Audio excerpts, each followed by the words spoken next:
Hello, it's Sherry Kalergis with At 45 Magazine, the magazine for women when life changes. And today we're so excited to be diving deep into a very interesting project around women. And I'm so happy to have Yana Schnitzler. She's the founder and artistic director of Yana Schnitzler Human Kinetics.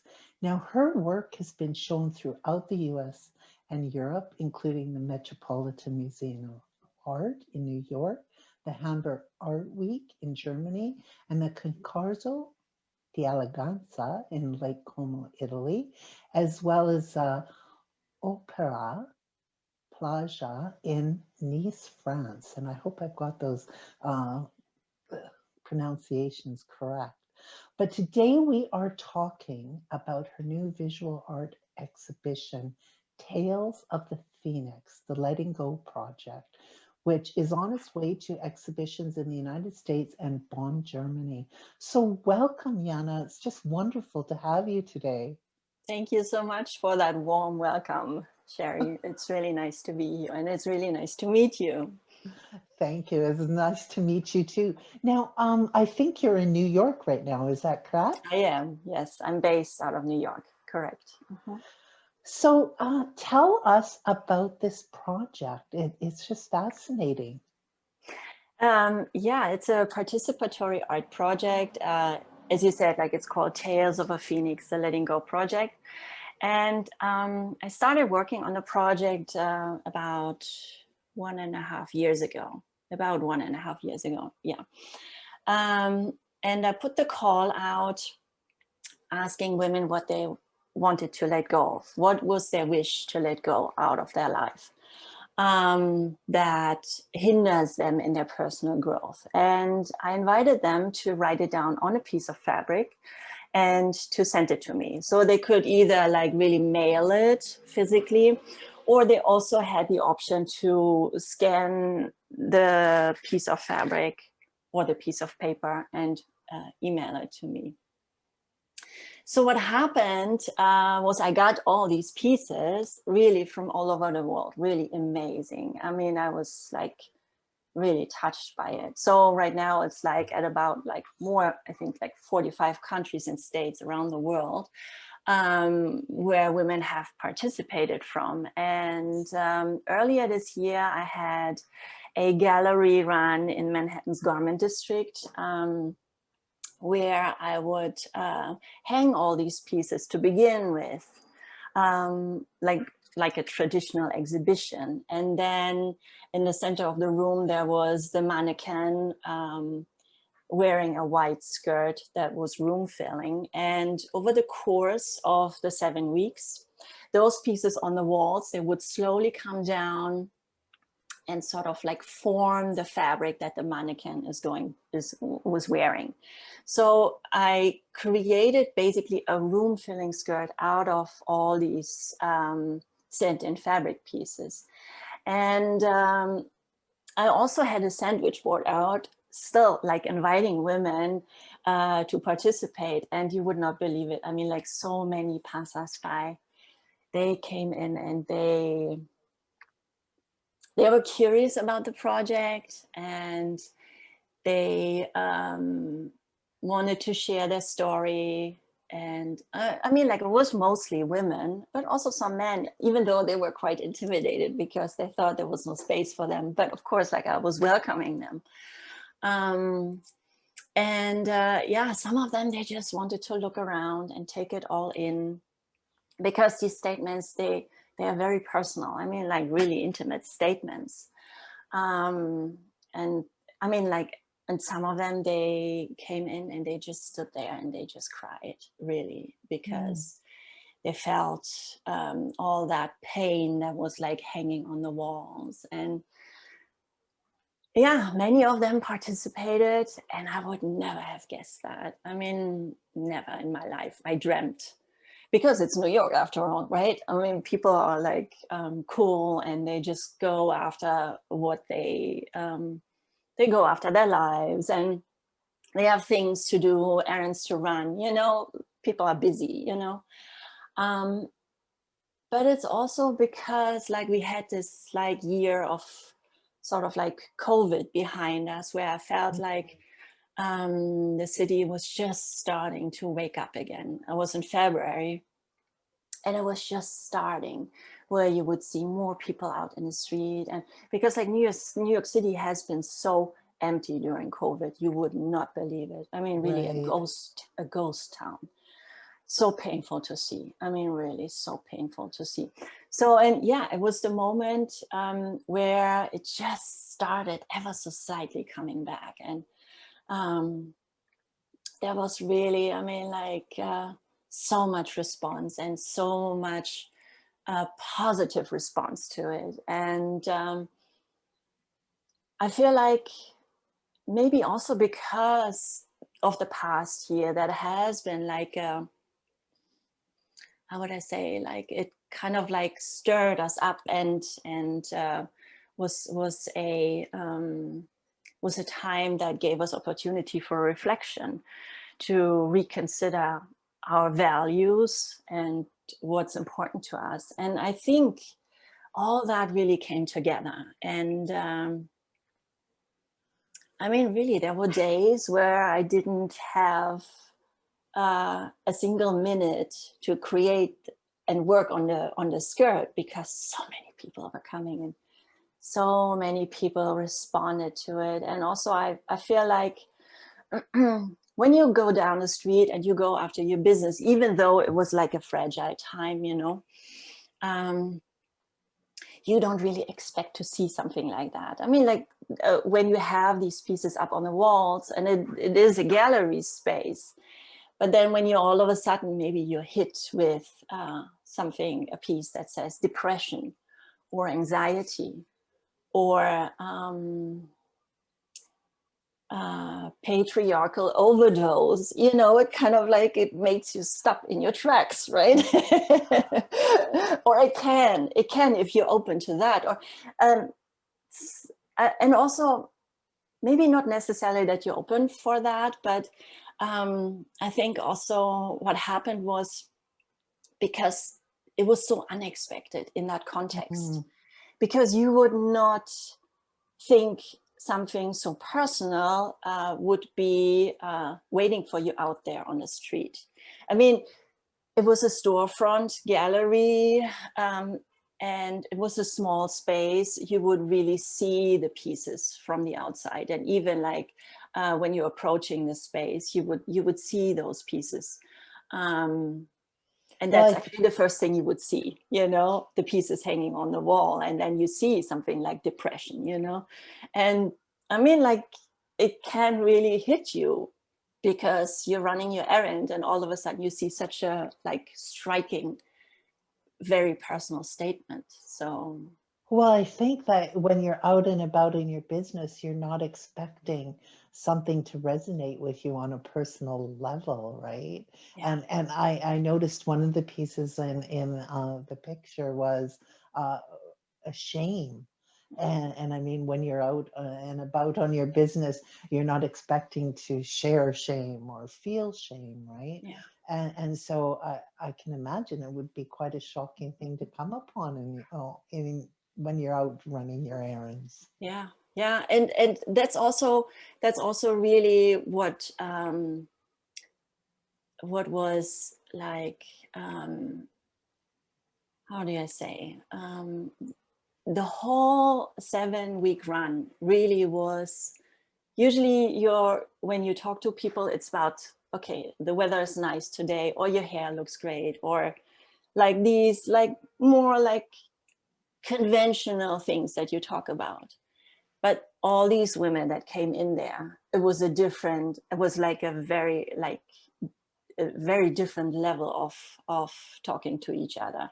Yeah, and I would almost say it's more like a level of talking and feeling and sharing, and really, I felt like, for me, it was like I was there to hold the space for these women to have an experience, whether they wanted to just share their stories, or if they wanted to sort of declare for themselves what they wanted to let go of and write it down on a piece of fabric that I had on site.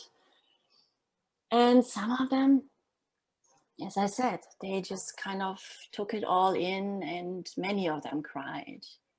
Many of them cried because it's really a visceral experience to look at these pieces, and which is now a skirt, right? So it turned into a skirt, and the skirt, originally I wanted to create the skirt and then finish the project, but I thought like, this is so powerful and it's so touching and empowering to women that I felt like it needs to be seen by as many women as possible.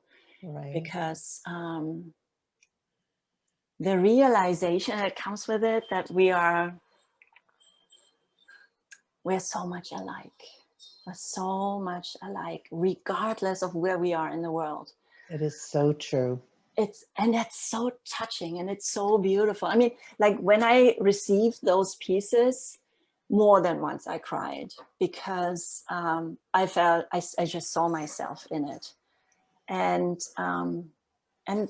really they came from everywhere, from Australia, from Bangladesh, from Pakistan, Egypt, Canada, Uruguay, you know, Colombia. I mean, really all over the world, Russia.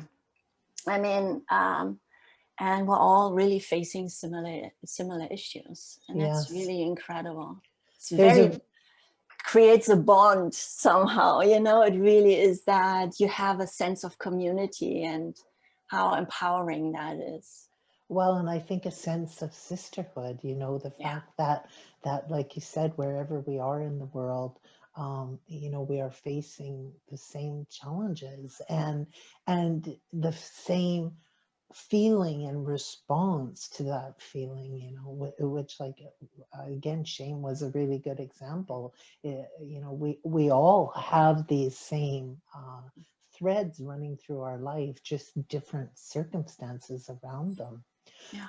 So how did you get the word out to around the world to contribute these pieces? You know, Facebook groups, Instagram, online magazines, but it's harder than you think. I mean, we assume, okay, we're so globally connected through the internet, but it was actually quite hard because, like, for instance, you take those Facebook groups, they're all so, they have their specific clientele, I would say. They have like their specific viewers and members, and oftentimes I would be not quite fitting. I would be somewhere in between, and it was quite challenging, even though we are so connected globally through our computer world, you know. But it was not so easy. But yeah, I found my platforms, and that is one thing. The other thing also is like there were distinct times where I felt like there was more resonance and less response, depending on what was going on, like out there, depending on like what season it was. It was really fascinating because it was not a constant flow. And actually it's also so interesting because there were times where I thought, when I started working on the project, it was sort of, it was like a stop and go. It was kind of like, I felt like it was not going smoothly. I would get a piece and then I was thinking like, and then I would not get anything for a while. And I was like, maybe it's not supposed to be. It's like, maybe I should not do this. Maybe that the project is not what I should be doing, or it doesn't want to be born, you know? And whenever I was close to giving it up, I got another piece.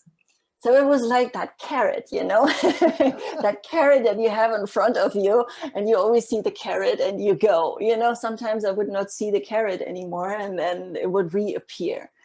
And it went like that for a while. And then I feel like with this gallery run earlier this year, all of a sudden things started to come together.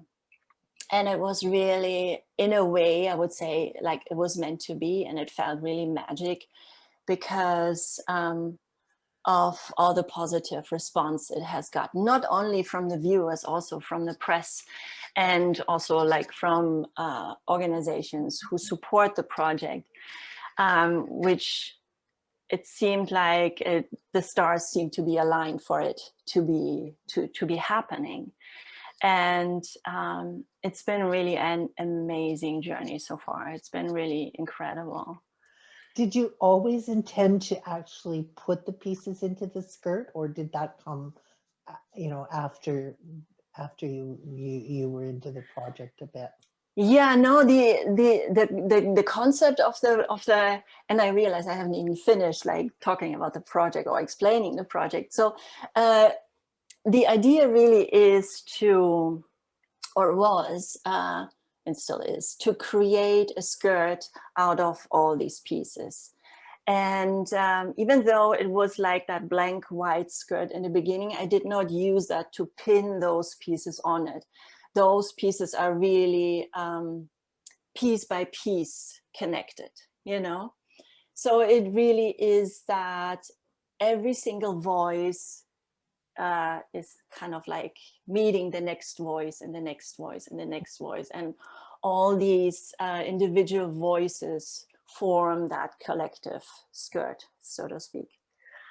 And after it has done its tour of exhibitions, what I'm gonna do is I'm gonna do a dance performance with the skirt. I'm gonna be wearing this skirt, which hopefully by that time will be really big, huge. I mean, it is big already. It really is room filling already. But I'm gonna be wearing that skirt. I'm gonna do a dance performance with it where I will be gathering that skirt around me, so to speak, collecting all these individual voices. And then it's gonna be publicly destroyed as a symbol of letting go. So it really is like kind of a ritualistic art project that brings us together in that effort to shed part of our lives that no longer serves us. And to support that, it has to be destroyed. That's very powerful because, I mean, really, the whole concept of that resonates with me because, you know, often we're telling ourselves, and it's like you hear it, you know, from psychologists and everyone, how to move past pain and to move past the things that you no longer serve you is to do that, you know, to actually destroy it, burn it up in a fire or whatever. And so it's very powerful that you're doing it on behalf of all the women, you know, who have sent these pieces into you. It serves a huge purpose. Yeah, and it really is, I feel like I'm being, it's not me doing it. I feel like I'm just kind of like being used for that, you know? Yes, I understand totally. That's how it feels. Because somebody the other day asked me, how do you select those pieces? How do they come together, those fabric pieces? And I said, you know what? It's like they tell me. They tell me. The same way the project is telling me when it will be done, you know, when it will be time to be destroyed. I feel like right now it's not the moment yet, but it certainly, when it taught me a thing, then that would be like the timing of things. It seems like, and I refer to the project as she because it's like the mannequin, which I affectionately named Sally. So Sally stands for the project, and it really is that she has her own timing, and she is telling me, she is sort of like teaching me that I can have my ideas about things and my will, but it feels very much that she has her own rhythm, like Mm. at many occasions, like a simple thing was really, I had put up on the sandwich board, I had put up like those fabric pieces for the passing by women to choose one and to participate. And then at some point I thought, like, well, I'm running out of fabric. It's always the same. So the skirt is going to look like it's all going to be just like one fabric type, you know? And then my husband came to pick me up from the gallery. And he said, like, you know what? I saw some fabric pieces thrown out on the street. You know, I mean, like, it was in these clear, like huge trash bags, but he saw that there was fabric in there. And he knows I'm like all about fabric, you know. So he told me, and I went there, and there were already some people who kind of like took that fabric. But I said, well, I would be interested in having some too. And then they gave me some. So, okay. And then the next day, I thought, like, maybe I should roam the street before I leave the gallery and see if there's maybe some more, you know. And I found this huge, huge bag with all these thrown out fabric samples, because it was like, I think, like, because it's a garment district and they all have their seasonal colors and fabrics, and it was change of season, so it was like February, March, and they were starting to work on their new collections, and so they had thrown out their old samples, which was like a true haven for me. So Oh, that's an amazing story. yeah, it's really, and it gave the women who came by so much more option to feel what kind of fabric they want to go for, because I feel like that's so important to when you kind of like want to go that way, you want to like let go something, that you do it as a celebration of yourself, so that you pick a fabric that you like from the look, like, does it have the color, does it have like some kind of like texture, the way it feels. And then I had various pens there as well, because you honor yourself with that. And I wanted to really give them the space so that they can celebrate that step for themselves. So Now you mentioned that it's still growing, so you're still accepting pieces and adding yeah, to the skirt? yeah. I'm still I'm still accepting pieces. It's amazing to see how it still grows. And I'm currently in the process of integrating the sort of like the batch that I have received previously into the skirt. So, but I will keep doing that. And also, like, at every exhibition opportunity, there will be, if the gallery is open to that, there will be the opportunity for women to still participate. Right. So if women wanted to participate now, are they able to, and how do they do that? Oh, absolutely.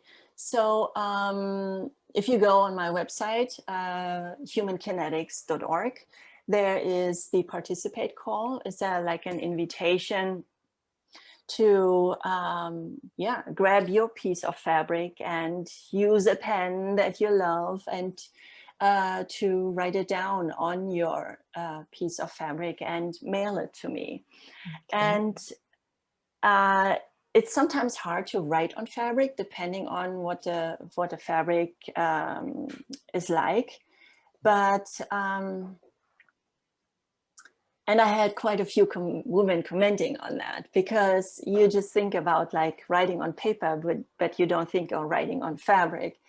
So it might be difficult, but I would say do it anyway, because also that whole process of letting go is not an easy process, right? It kind of like, Right. it goes in circles and it's not a smooth path, but it's rather, it takes its time. And if it, I mean, like, of course, like it's absolutely impossible, then absolutely is fine to use something else, but use something that speaks to you.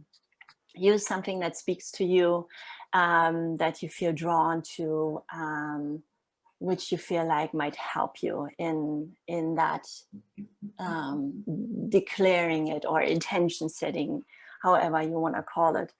I'm Because very curious. yeah, Has anybody embroidered? oh yeah, Yeah. oh yeah. I mean, like you have like so many different kind of approaches. Some they just did it very quickly, which is like, that's great, because you get it out of your mind. You that pops up and then you just get it out, which is great. And then others, they really, I mean, like they really went for it, and they embroidered, or they created a painting, or and took a picture of that, or they painted on like very thin canvas and Mm. sent it to me. And or some have used like, I mean, and that's also what I'm saying is like, you can use like a brand new piece of fabric, or it can be something old, like an old blouse, or so, quite a few women have used some of their old clothes, and they integrate that into their piece. So it's really, and it's a very creative, if you want, it can be a creative way of setting that intention for yourself. And I had women remark on it that they had never done anything like really creative before, but that this really opened a door for them. Mm. Because usually they are very like controlled, rational, analytic was the word, I think. Yeah. And that kind of like opened the door for them to explore something new and explore something different, which of course, like I was so happy to hear, which that's really the whole project about our journey to let go of old and to open the door for something new, right? To let something Absolutely. new in, make space for that. Make So space. yeah. Now, so it's the beginning of August that we're talking. So where is the exhibition going next? Like what sort of? So right now, like I just finished an exhibition here in New York City, the Williamsburg Art and Historical Center, and next it will go to Washington, D.C. Mm. And it will probably not before next year go to Germany. So it's a little bit of a longer stretch, but we'll also live in very uncertain circumstances right now, where it's kind of like hard to plan ahead and to make the plans as we used to. Yes. So yeah, things are still kind of like evolving and molding, and roughly as of now, I anticipate the destruction of the skirt to happen next year in the spring. But that's Mm. also, it's kind of like as of today. So we'll see Right. how everything evolves. Now, because many women won't be able to attend the showings, do you have videos that you've done of it to give people a feeling of the scope in real live time? Yeah, I mean, like I did some video, but I feel like it doesn't really translate so well. There Okay. are some photos of it, and I will probably do the final destruction of the skirt and the dance performance. I might do this as an online live event. parallel to the in-person event. But really the thing is, and that's so much what is like with my work, it doesn't translate onto video. It's like you see it on video, but you cannot connect to it. It's kind of like the screen filters out the life of it, you know? Right. So, and yeah, as I said, that's kind of like my general challenge that I have with my work, because it does not translate into that, because it really is, it lives off of that emotional aspect, the energy of it, the fine-tuned the fine-tuned energy around it, I would say, that just doesn't come across if you have a video of it. Although I have to say the pictures are very powerful. You get an immediate feeling of the scope, of the size of it. The visuals that you've provided are amazing. Oh, thank you. Yeah, I feel like that photographs capture that better than video. We always think that video is like a translation, even though like not consciously, but unconsciously, we see this as a replica of what is actually there. And that's also the problem, because like you think you have seen it, but you have not. Because you're missing the vital aspect of it, which is like that finer, that emotional, that finer aspect to it. Like, yeah, so that's why at some point I decided not to go for video in my work, because it just doesn't do it. I mean, like you have this with all kinds of like performance art, performing art, even like visual art, where I feel like it doesn't translate. But I feel like it's especially true for what I do, because it really is so much about that unexplicable that you don't see, you know. Yeah. Now, who is Yana? Like, how did you get started in this? What's your story? Well, now there's a good question. Who is Yana? Who is she? Yeah, the interesting thing is, I mean, we all have our story. Mine started back in communist Germany. I grew up in East Germany before the wall had come down. And it was a very, how would I say, there was no individuality, you know. You saw yourself, the individual was just part of society, like, and your role in society. And yeah, and it was kind of very boring. And as an individualistic person, that probably was very trying. Yeah, the thing also is like, because I was very much a people pleaser, so I was very quiet, very sensitive, and found it to be most successful for me to navigate my environment by being that way. But on the other hand, I think I took refuge in like creative activities. Like I was just like drawing all the time, and drawing and crafting and ballet class, and yeah, in general, moving a lot, kind of like climbing every tree that I would see up, and then like get caught up there, and my father would have to kind of like do some surgery to get me out there. So, but I feel like that sort of like was my refuge, like those creative activities.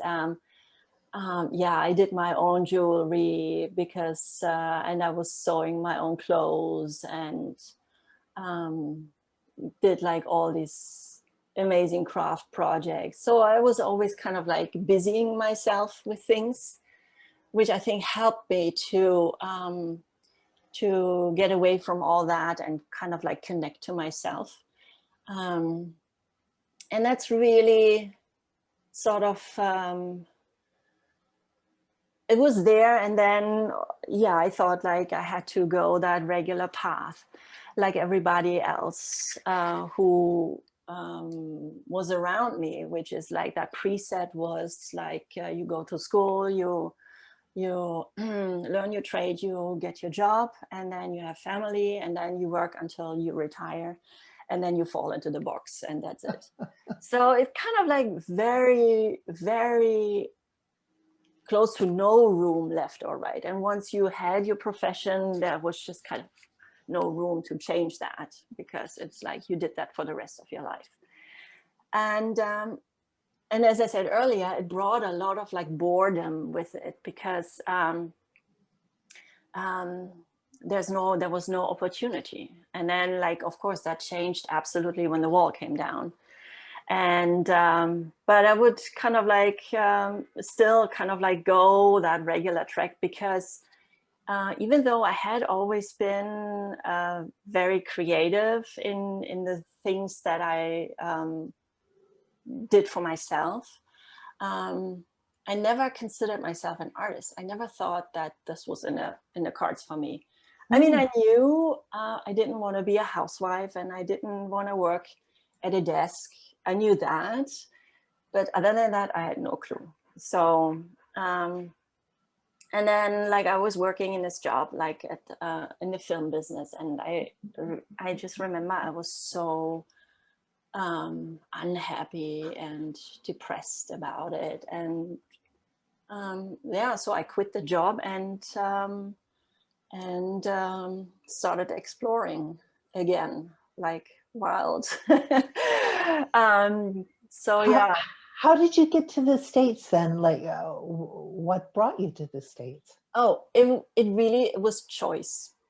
It was choice, because I feel New York City. I mean, I was never interested in New York City, but my husband, he loved New York City, and I was here for the first time, I think, in '96, and then I came back in '98, and that was it. I fell in love with it, because it was just like that energy of the city that just totally got me, totally got me. And Well, I don't think New York is a boring place, so that must have been very attractive. exactly. But that's so interesting. I never thought of that.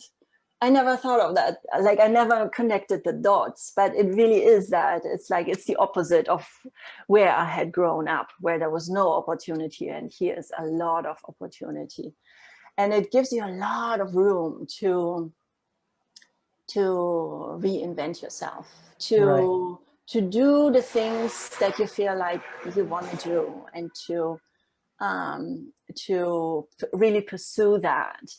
And as I said, like, as a very sensitive person, I feel like I would not have been able to really do this back in Germany. So yeah, and And that's how it happened. I think New York embraces the artistic, community and personality. I mean, it definitely gives you a broad range of things that you can do there. Yeah, yeah, and it is like, there is nobody who says, but you are this and that, so you cannot do this and that. So Yeah. um and everybody is from somewhere in New York, you know. And even like when I came here 20 years ago, my English wasn't good, because I never learned it in school. So I was just picking it up here and there, and it's kind of like I'm still going this way. And it's a different way of adjusting to new circumstances, and also a different way of absorbing new things. So it is not that learned thing, but it's really you pick it up and you take that, and that informs you and informs what you do. And I found this to be incredibly inspiring. So what is the most rewarding thing about what you do then? Like, how does it make you feel? I would say really the work itself to create what I do. And I mean, like, especially with the current project, with the Let It Go project, it's really, it allows me for connection to myself. Interestingly, the other day I saw a video, a report, what was that? Like a documentary about Andy Goldsworthy. And he says when he doesn't work for 2 weeks, he doesn't know who he is. And that resonated so much with me, because it's kind of like on a non-verbal, unrational level, I get feedback about myself, about who I am, what I'm interested in. It's kind of like it keeps you in the moment, and it's sort of like has that meditative quality. And especially when I work on the skirt, it has a quietness. It has like, you're kind of like, you're somewhere else. You're zooming out of like what is around you, and you do that, and it has like an alertness, and it has enjoyment, and you see what you do, and it grows, and it is tactile. So I really love material, and that's like fairly new discovery for me as well.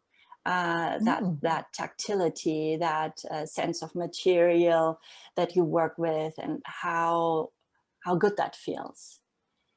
And it really is that like a deeper sense of satisfaction to work with a material. I mean, like, even in my kinetic work, like the movement-based work, I work with fabric, and I never questioned that. It just kind of like it happened. That's how, what happened. And I never sort of like questioned why I was working with fabric. But now I understand, because it has that tactility,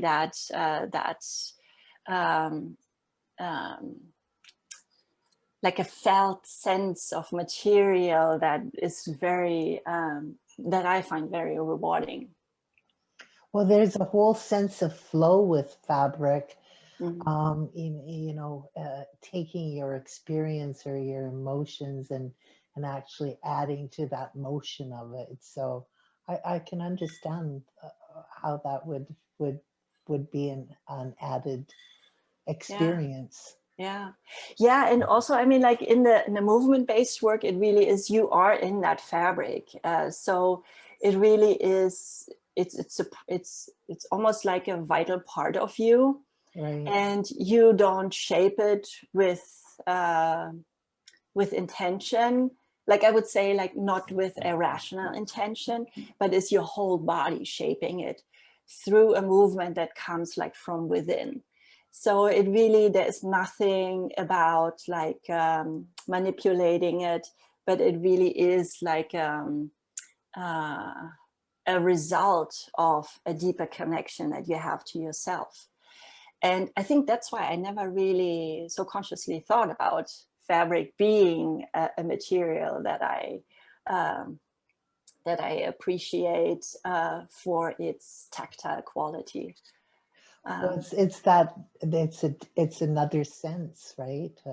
One of our key senses is that touch and that feeling. Yes.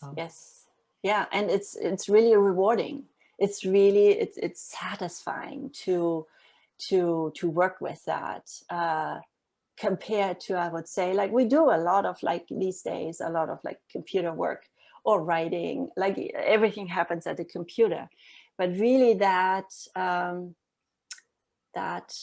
use of material is, I find really satisfying. So, yeah.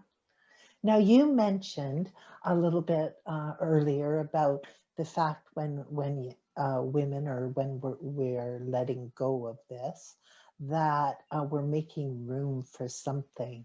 And so that really resonates with me, because often women, my market is women over 45, and we've been so busy up to this time that our being is actually so full of stuff that often, and this was my personal experience, that we've lost ourselves in there.